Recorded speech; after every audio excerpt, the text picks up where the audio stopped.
Dear friends, JEE mains 2023 का एक question है 29 जनवरी का इवनिंग शिफ्ट का। बहुत ही अच्छा सवाल है बच्चों। ये सवाल को हम लोग यहाँ पर में डिस्कस करेंगे। ये सवाल आपका 7th डिग्री का इक्वेशन है।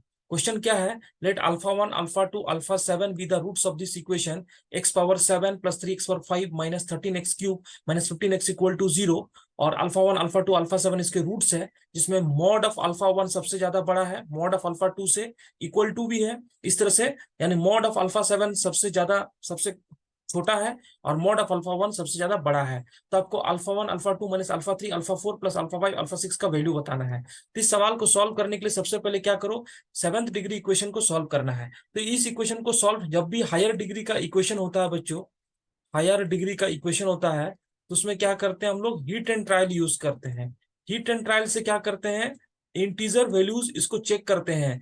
एक्स इक्वल टू 0 1 2 3 इस तरह से चेक करते हैं, तो कोई ना कोई रूट आपको यहाँ पर में दिख जाएगा। तो इसी प्रोसेस को यहाँ सबसे पहले स्टार्ट करो। एक्स इक्वल टू 0 सेटिस्फाई कर रहा है इस इक्वेशन को, है ना। यानी एक एक रूट तो एक्स इक्वल टू 0 हो गया यहाँ पर में। तो एक्स को अगर यहाँ पर में एक्स को यहां से कॉमन ले लेंगे, तो x power 6 plus 3 x power 4 minus 13 x square minus 15 equal to 0। यानी सबसे कम जो रूट होगा x7 यानी अल्फा 7, उसका वैल्यू कितना हो गया, 0। एक फैक्टर x है और x को जब इक्वल टू 0 करेंगे तो x इक्वल टू 0, तो अल्फा 7 का वैल्यू कितना हो गया, 0 हो गया यहाँ पर में। अभी यहाँ पर में जो बचा वाला इक्वेशन है, बचे हुए इक्वेशन है, इस इक्वेशन में हीट एंड ट्रायल हम लोग लगाएंगे। तो हीट एंड ट्रायल में अगर x इक्वल टू 1 पुट करोगे तो क्या मिल रहा है, x इक्वल टू 1 पर क्या लेफ्ट हैंड साइड 0 हो रहा है? लेफ्ट हैंड साइड कितना हो जाएगा, x इक्वल टू 1 पर 0 नहीं होगा। 1 प्लस 3 यानी 4 माइनस 28 नॉट इक्वल टू 0, यानी x इक्वल टू 1 सेटिस्फाई नहीं करेगा। इसी तरह से x इक्वल टू 2 भी सेटिस्फाई नहीं करेगा, चेक करके देखो। x इक्वल टू 3 भी सेटिस्फाई नहीं कर रहा है। इसका मतलब ये मेथड यहाँ पर में नहीं लग पाएगा, कुछ और दिमाग लगाना पड़ेगा। तो कुछ और दिमाग लगाने के लिए सबसे पहले क्या करो, ये जो इक्वेशन है यहाँ पर में एक्स स्क्वायर का टर्म दिख रहा है, यहाँ भी एक्स स्क्वायर, तो हम लोग ऐसा लिख सकते हैं यहाँ पर में एक्स स्क्वायर को टी सब्सटीट्यूट कर लीजिए। एक्स स्क्वायर को टी सब्सटीट्यूट कर लेंगे तो ये इक्वेशन कितना हो जाएगा, t cube plus 3 t square minus 13 t minus 15 equal to 0। अब इसको फिर से सॉल्व करना है, ठीक है ना, इसको सॉल्व करना है। इसको सॉल्व करने के लिए फिर से क्या करेंगे, हीट एंड ट्रायल का यूज करेंगे। हीट एंड ट्रायल में यहाँ पर मैं देखो, टी इक्वल टू 1 सेटिस्फाई नहीं कर रहा है, टी इक्वल टू 2 भी सेटिस्फाई नहीं करेगा, लेकिन टी इक्वल टू 3 सेटिस्फाई कर जाएगा। कैसे? टी इक्वल टू 3 अगर डालोगे तो 27 प्लस 3 × 9 माइनस 13 × 3 माइनस 15, ये कितने के बराबर हो गया, 0 के बराबर हो गया। इसका मतलब इसका एक फैक्टर क्या हो जाएगा, 3। तो यहाँ पर मैं t-3 बाहर निकाल लेंगे, और जब t-3 बाहर निकालेंगे तो डिवीजन मेथड से उसको सॉल्व कर लो। तो यहाँ बच जाएगा टी स्क्वायर, ये माइनस 3 टी स्क्वायर, तो यहाँ पर में आ जाएगा प्लस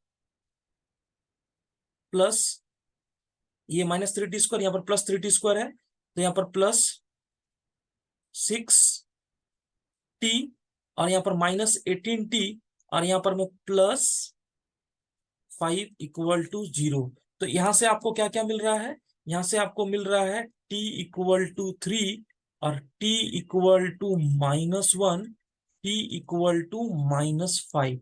अब देखो t का वैल्यू कितना है, x square equal to 3, x square equal to -1, x square equal to -5।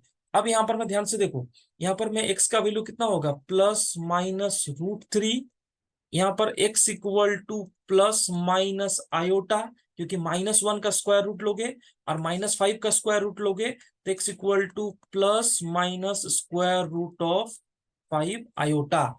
यानी इस इक्वेशन में ये नहीं बोला गया था कि रियल रूट होगा या कुछ और होगा, क्वेश्चन में ये चीज नहीं बोला गया था। तो चलिए, अभी में सबसे बड़ा कौन सा है, +√5, यानी mod of alpha 7 equal to mod of alpha 6 equal to +√5, यानी √5। इसी तरह से ये वाला क्या हो जाएगा, mod of alpha 5 equal to sorry यहाँ पर अल्फा 7 नहीं होगा, यहाँ पर हो जाएगा अल्फा 6 और अल्फा 5, मॉड ऑफ अल्फा 5, क्योंकि हमारे पास में जो 7th रूट है ऑलरेडी 0 है, तो ये वाला हो जाएगा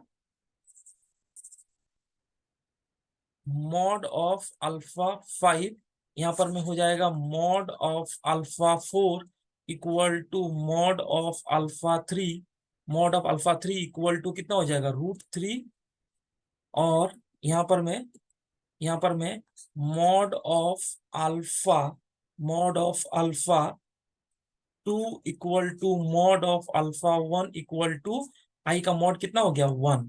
तो अब आपको वैल्यू यहाँ पर में चेक करना है, आपको किसका वैल्यू निकालना था, आपको निकालना था वैल्यू यहाँ पर में अल्फा 1 अल्फा 2। तो अल्फा 1 अल्फा 2 कितना हो गया, एक हो गया आयोटा, दूसरा हो गया minus iota, minus alpha 3, alpha 3 कितना है यहाँ पर में, ये +√3, ये -√3, प्लस ये हो जाएगा √5 आयोटा, और ये इंटू -√5 आयोटा। जब इसको सॉल्व कर लेंगे ओवरऑल, तो यहाँ पर ओवरऑल सॉल्व करेंगे तो क्या मिल जाएगा इसका वैल्यू, इसका वैल्यू यहाँ पर में मिल रहा है इक्वल टू, देखो -i² यानी +1, ये +3, और ये √5 -5i² यानी +5। तो यहाँ पर में इसका आंसर हो गया 9, यानी ये जो सवाल है बच्चों इसका आंसर हो गया 9। और इस तरह से इस सवाल को हम लोग सॉल्व करेंगे। तो ये टेक्निक होना चाहिए, इस तरह का कॉन्सेप्ट आपको क्लियर होना चाहिए। तो सवाल अच्छा लगे तो इसको लाइक एंड शेयर जरूर करिएगा। Thank you my dear friends.